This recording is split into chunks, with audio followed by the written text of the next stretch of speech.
Siapa yang sembarangan hidup relasi dengan Tuhan, Tuhan akan marah. Lalu dikatakan Allah adalah Allah yang membalaskan marahnya kepada generasi yang ketiga dan keempat.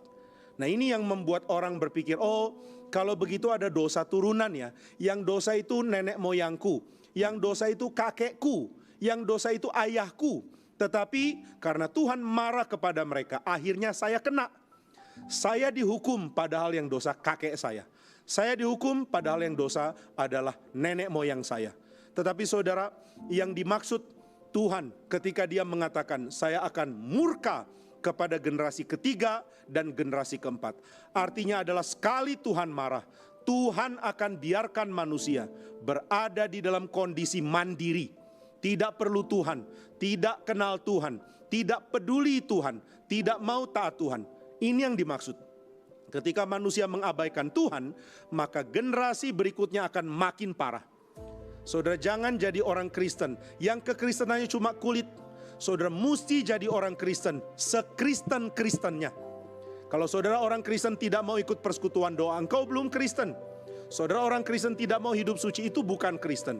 Engkau orang Kristen tidak peduli kehidupan bergereja, tidak mau aktif, tidak mau peduli apa itu keadilan, tidak mau peduli apa itu belas kasihan, engkau belum Kristen.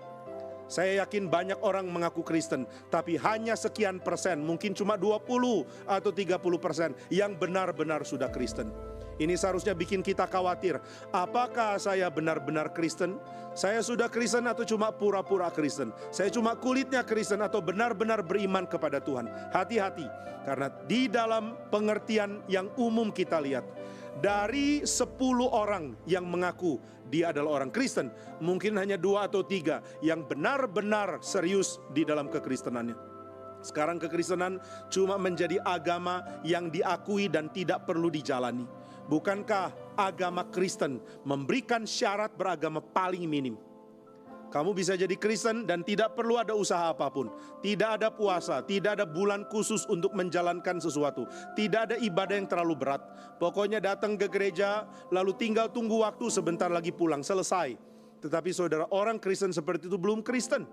Itu sebabnya siapa yang benar-benar sudah Kristen, harap dia tahu bahwa kalau dia beriman kepada Tuhan, dia dipelihara bukan cuma di dalam generasi dia, tapi Tuhan akan menunjukkan cinta kasih dan belas kasihan kepada banyak orang karena dia. Ribuan orang akan dapat berkat, baik orang yang hidup sezaman dengan orang ini maupun generasi selanjutnya dari orang yang takut akan Tuhan. Waktu orang mengaku iman kepada Tuhan dan dia menjalankan kehidupan yang diperkenan Tuhan, maka dia akan jadi berkat baik kepada sesama maupun kepada keturunan selanjutnya. Saudara coba pikir, apakah kehidupan saudara menyenangkan hati Tuhan yang saudara lakukan tiap-tiap hari? Sudahkah bikin Tuhan senang? Jika belum, maka engkau belum Kristen. Dan orang yang tidak Kristen akan merusak generasi selanjutnya yang dipercayakan kepada dia. Orang tua yang tidak Kristen hidupnya sembarangan, anak makin kacau. Anak tidak pernah belajar apa itu beriman, akhirnya mempunyai anak lagi yang makin kacau lagi. Sehingga dari satu orang yang abaikan Tuhan, dihasilkan generasi demi generasi yang makin memberontak dan makin jahat. Itu sebabnya Tuhan mengatakan, jika aku marah, maka keturunan ketiga dan keempat akan kena dampaknya. Maksudnya kena dampak? Maksudnya karena kamu tidak mau taat kepada Tuhan, maka Tuhan tinggalkan kamu. Dan karena kamu ditinggalkan, kamu menurunkan sesuatu yang buruk kepada generasi berikut. Engkau tidak turunkan iman, engkau tidak turunkan takut akan Tuhan, engkau tidak turunkan beribadah. Saudara yang sudah jadi orang tua, saya mau tanya, apakah anakmu belajar beribadah dari kamu? Yang sudah jadi orang tua, saya tanya, apakah anakmu belajar takut akan Tuhan dari engkau? Yang sudah orang tua, saya tanya, apakah anakmu meneladani cintamu kepada Tuhan?